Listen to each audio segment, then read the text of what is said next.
Hey YouTube, I'm DIY Bri, and in this video I'm going to show you guys how I completed my garage epoxy floor project from start to finish.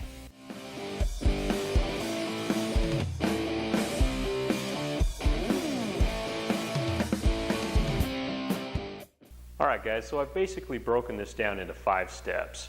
Also, I want to go over with you guys what product I chose and why. Alright guys, so there's lots of brands of epoxy coat that you can go with out there. You've got the brands at Home Depot, you've got the brands at Lowe's. You can actually buy this particular brand off of Lowe's website. But I've done a lot of research at trying to find out what brand I wanted to go with.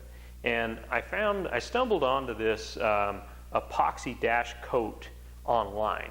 So to get there, you actually put in epoxy-coat.com and it gets you to their website.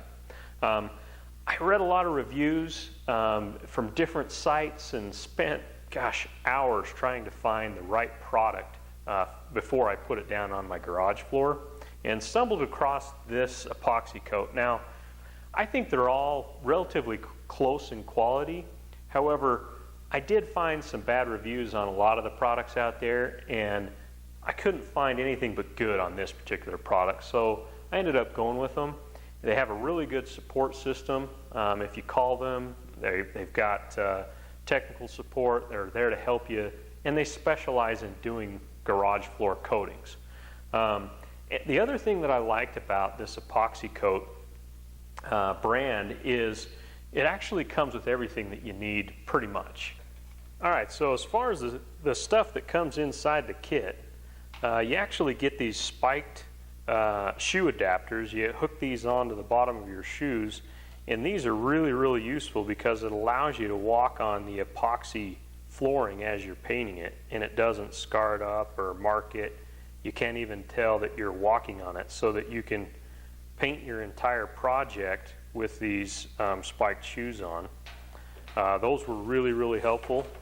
It also comes with this mixing stick. It also comes with this squeegee. It also comes with some rubber gloves. It comes with an instructional DVD. It comes with rollers, a paintbrush. They come with the chips that you need. This aluminum oxide, this allows it to throw this into the epoxy or into the clear coat to make the floor less slippery. It also comes with a cleaning solution, and of course the main epoxy color comes in different colors, and then also the Part B hardener allows you to mix those two together. Alright, so additionally you're going to need a few things that don't come with the kit, and most of it's optional, but there's still things that you'll probably want to consider getting above and beyond what's in the kit. You need a caulk gun for caulking all the cracks. I also use this particular floor etching here as well. Alright, in addition to a paint roller, you're going to need, a longer stick like this one here to apply the epoxy. So other helpful things that I used to do my project was a pressure washer. I actually used an air compressor to blow out some of the dust. I also used some caulk to caulk in the crack, a few drop cloths, and some cleaning brushes to scrub the floor really good, and a really good floor cleaner. Alright guys, so as far as the time that it took me to do this project, it took me 7 days. Now, I didn't spend a ton of hours each day, but I broke this up over 7 days. Now, the first 5 days were cleaning and prepping the floor. Every night when I got home from work, I would clean and prep the floor and do another additional step. I would spend about 2 hours a night. So I started this project on Monday, and I had the floor completely cleaned and prepped by Friday. And then Saturday, I spent about 5 hours of actually applying the epoxy and the decorative chips down. And then Sunday, I finished up with another 3 hours of basically putting the clear coat down and cleaning everything up. In this video, you'll get complete instructions to complete this project, broken down into 5 steps. Alright guys, step number 1 is to clean and prep the floor. It's probably the most important step into getting a really good project. It's really important that you clean the garage floor before you apply the epoxy so that the epoxy doesn't peel off the floor. Okay, so when cleaning the floor, you just grab a hose and get the floor really wet. I picked up a Zet floor cleaner from the Home Depot, and this allowed me to be able to pull up some of the grease stains and a lot of the oil buildup that was built on the concrete. And basically you just take and you put the cleaner down and a scrub brush hooked to a pole and scrub all the oily spots, dirty spots, anything that's got a lot of buildup. You want to get that all cleaned off. Alright guys, so I've been scrubbing the floor with a brush and concrete floor cleaner, and although it might be fairly good on maybe kind of oily residue that's on top of the concrete, it doesn't really get the stains too well or like large buildup. I would definitely recommend spending most of your time with the pressure washer. I've got a pressure washer with this turbo nozzle on it. So I scrubbed everything really good with the brush, and then I took the pressure washer and sprayed out all the buildup that was built anywhere on the concrete, and also pushed all the cleaner out of the garage as well. Alright guys, step number 2. So in this step, we're going to be covering the tips on etching the floor to get it ready for the epoxy. Alright, to etch the floor, what I did is I got a weed killer spray bucket and mixed up the solution inside the bucket and sprayed it on the floor and scrubbed it in really good. Okay, so now I've got the first coat of the acid etching done, and you just want to rinse it off. I have my driveway already wet with water, so I can just kind of rinse this diluted acid solution into the driveway. The idea behind this is to give it a little bit of a rough surface, and they tell me to test it. You put a little bit of water down on the concrete there, and if it absorbs into the concrete real good or fast, then the adhesion of the paint is going to be good. But if the water kind of stays on top of the concrete and bubbles up, then that's what your paint's going to do, and the paint's not going to soak into the concrete. Alright, so now I'm using the acid that comes in the Epoxy-coat kit, and I'm just mixing it following the directions that they gave me. It takes about 5 quarts of water per full kit packet. And so you just mix the two together and make sure you got some rubber gloves and rubber boots and safety glasses, and I like this little dust collector, respirator, whatever you want to call it, so you don't breathe in as much fumes. And they say to just kind of wet down the area before you spray the acid or apply the acid etching to the area. And I've done it both ways. I've sprayed it lightly with water, and then I've done it in areas where I've just sprayed the solution directly to it. It seems to be about the same, but you seem to go through a little bit more of the product if you don't put a little bit of water down first. So I guess if you got extra product, you're probably okay to not wet it down first. You just got to make sure you rinse it really good and get any residue out before you start applying epoxy. And then what I do is just take a little bit of water, kind of sprinkle it lightly. Just take the solution, spray it in the area, and scrub the area really good.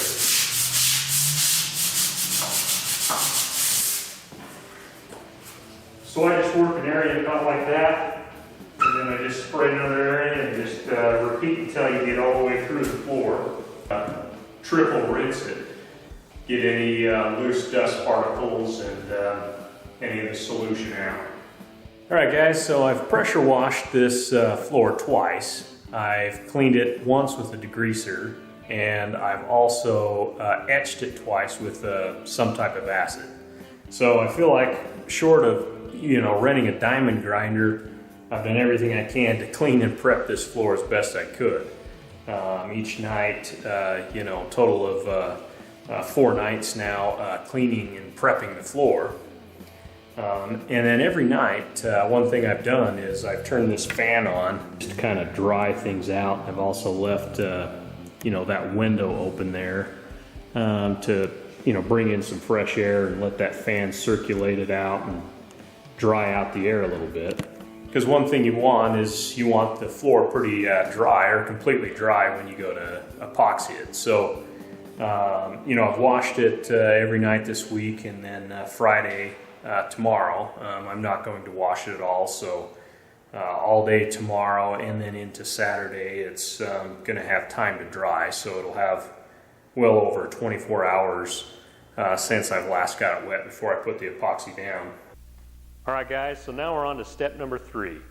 In this step, we'll be covering the products I used to fill the cracks and also fill some of the holes in the concrete. All right guys, I've got the concrete all prepared with the acid etching and cleaned it. Now I'm going to go through and caulk up all these joint seams here, just to kind of prevent dirt and bugs and stuff from coming up in there. And also I think it's going to look a little bit better with the caulk in there. This is specifically designed for concrete. So I'm going to go along all the edges and these joints here. And then also there's a couple holes and a couple of cracks that I'm just going to fill with this ready mix patch and let all that cure overnight, and then get ready to do the epoxy tomorrow. Just push it into the crack fairly thick. You don't need to smooth it out with your finger necessarily. Just put it in there pretty thick, kind of in excess of the crack there.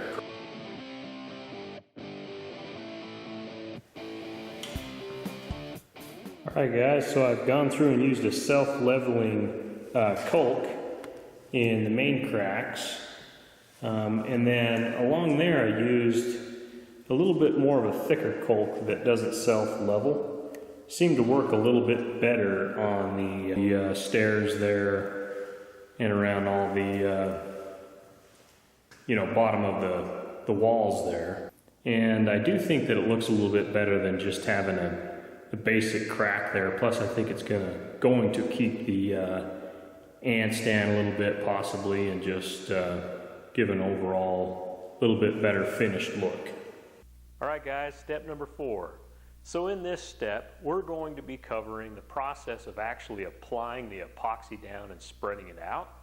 We're going to be covering the mixing to get the epoxy properly mixed, and we're also going to be covering the decorative chips.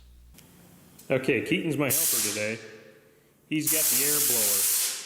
He's blowing out all the dust from the corners and along all the areas. You can't have any dust on the concrete floor because your epoxy paint won't adhere to the concrete very well if there's dust on it.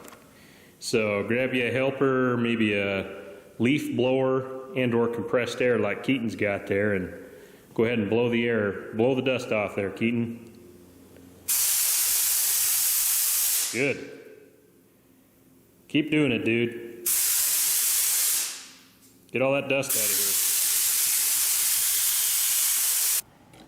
Alright guys, so I'm right in the middle of epoxying this floor. I've got this section done so far. So you apply the epoxy down, you smooth it out, and then you put the flake into it if you want. So at this point, I'm just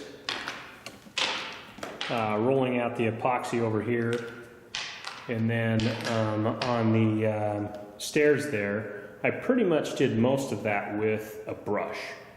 You just kind of put the epoxy on real heavy and use your brush and smooth it out. Now the epoxy is kind of self-leveling, so it, you know, if it's not real smooth at first, it starts to smooth itself out. But one thing that happens is if you start to get these little bubbles, these little fish eyes they call them there. So after about 10 minutes, you'll see those bubbles in there, and you got to go through and roll over it again to get those fish eyes out of the epoxy. And once you put on the flake, you can't really go and roll over it again. So my suggestion is wait to put that flake on as long as you can. When you're doing this epoxy, you only mix the amount that you're going to be covering. You don't mix the part A and the part B for the entire floor, just the actual section that you're working in. You mix that little section, and then you pour that onto the concrete, and then you smooth it out, and then you mix another section. So depending on your desired thickness, will depend on how far you spread that amount out. Now in the Epoxy-coat kit, it has you mix a specific amount for each section. And so if you want to spread that over like a 10 by 10 section, it's going to be thinner than spreading it out, let's say, a 10 by 5. So what I've personally been trying to do to get the desired thickness of the epoxy that I'm looking for is the amount that they tell you to mix as a little pre-mixed stick. What I do is I factor about 60 square feet per amount that they have you mix, and that seems to get the desired thickness that I'm looking for. So you can tell right there, I've already got the flake down and I've got a little fisheye. So what I've been doing is I've just been taking my brush and just kind of dabbing it a little bit. Put a little epoxy in there and it seems to smooth back out. So if you see those, go ahead and take your brush and kind of dab and pop the bubble. Alright, so as far as mixing this stuff up, you've got the little stick that comes in the kit. Now the kit tells you to put the hardener up to this line here. You just put it in the bucket until it fills up to that line, and then you put in the actual color, the part A, up to that line. So basically you just take the part B first, and you pour that in there until you're at the line, and it's best to do this on a level surface. Now of course, if you're not using this brand, you want to use the instructions that come with the brand that you're using. And then you just take the part A, which is a taupe color, and you fill it up to the second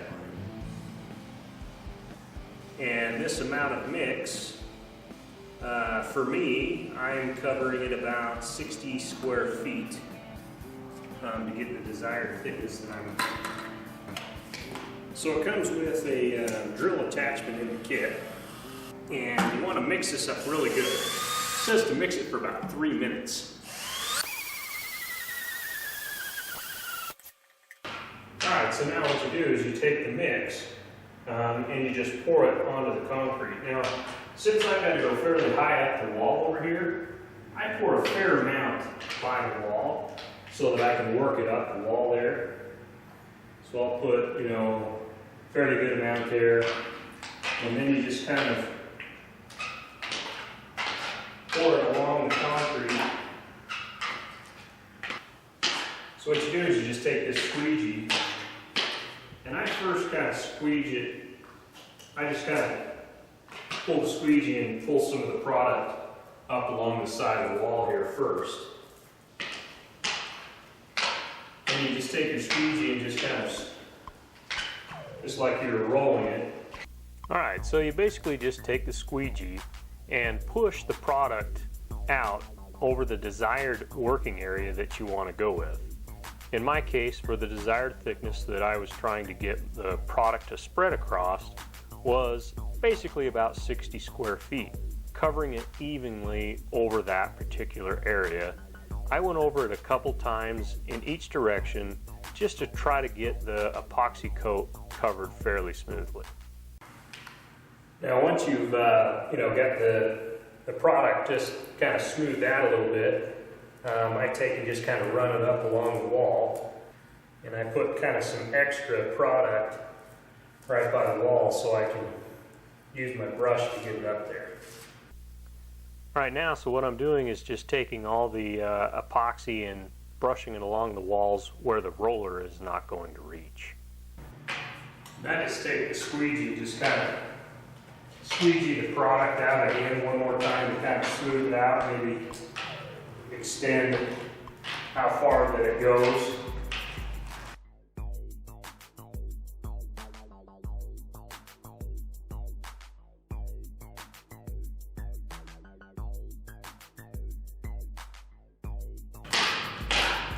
Then what you do is you take the roller and you're basically just smoothing it out at this point. So you just keep smoothing out the product evenly over the working area.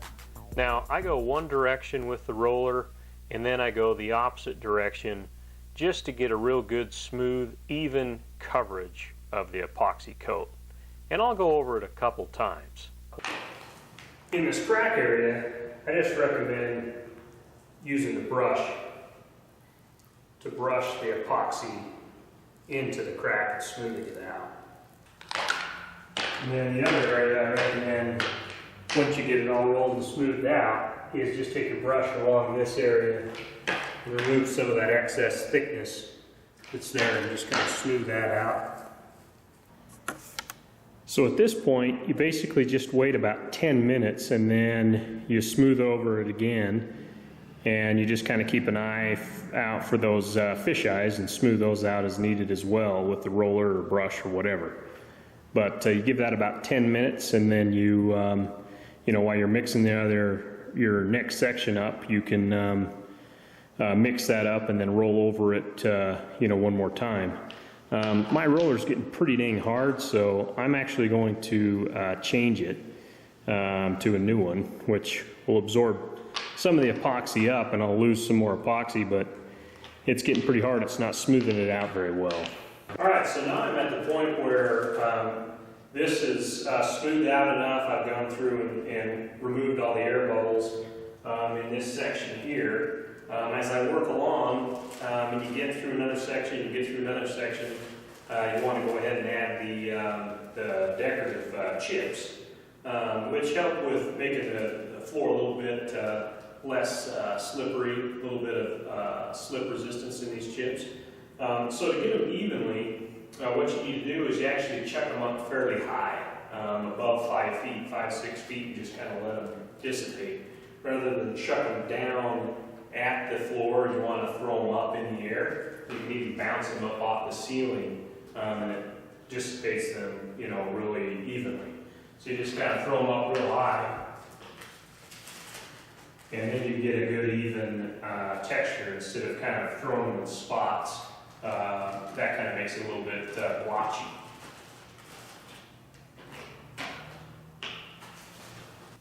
All right, so you can see I've got this paper and tape down here so I can get a good sharp edge with the epoxy. A few things that I'm glad that I had were a bucket of water and plenty of extra rags. I've got painter's rags over here, and obviously these tarps here outside the garage were a must. So a couple things I would definitely suggest are water, rags, and a couple tarps. All right, so you can see that's the first section I did there, and then this is the second section, and then I went ahead and did this section here. Now over here I haven't gotten to the chips yet, so if you're wanting to look without the chips, that's kind of what it's going to look like. This has been smoothed back out a couple times. This section over here is still kind of curing. I'll go through and actually run the roller on that one more time to just smooth it out. Alright guys, so I'm not sure how well you guys can see the texture. or the flake. But something that I found out is it works really, really good to bounce it up off of something like the ceiling, or like on this last section here, I bounced pretty much the entire section up off of the garage door. Where areas that I didn't do that, it's a lot more blotchy, and like there's that one spot right there that's really heavy flake, and there's not really a whole lot you can do about it once you have it on there, other than, you know, epoxy over it and do it again. Throw them at the wall, or you throw them at the ceiling. It really made a difference in an even coverage of the flakes. Another suggestion would be, you know, start in an area that I'm not as concerned about people seeing until you get a hang of how to get the correct amount of texture down. All right, guys, so we're in step number 5. Step number 5, we're going to be covering the tips in applying the clear coat and also the aluminum oxide anti-slip. All right, guys, so I've got the coat of epoxy applied. It's dried. It's real smooth. I think it actually turned out really good. I'm just getting ready to put the clear coat on there. They say to apply the clear coat within 10 to 24 hours. If you go over 24 hours, I guess you have to go through and sand it. So you want to make sure you get that applied in the first, 10 to 24 hours. The other thing I've done is I've applied a new barrier of tape there for the clear coat. So I pulled the first bit of tape off within the first couple hours, so that it came off easily, and I didn't let it cure overnight and try to pull the tape off after, because then it'd be real hard to get the tape off. It's pretty clear and it's smooth. Even if you didn't put a clear coat down, I think you'd be okay. In this case, I'm going to add another coat of clear to it. I'm going to start on the stairs, and it comes with, in the epoxy coat kit, it comes with this aluminum oxide non-skid stuff that you just throw on the stairs there, or any area that you think might get slippery when wet. All right, so I've got the clear coat all mixed up, and I'm just going to pour it along the area.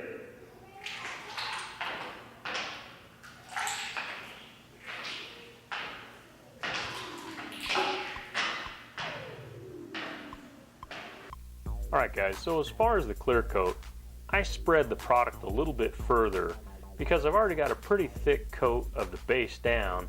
I went a little bit thinner on top just to give it a little bit more depth and a little bit more gloss to the floor. I decided to add the clear coat, and you basically just apply it in the same way, put it on the squeegee, smooth everything out, and then grab your roller and go through and roll the whole thing just like you do the base coat.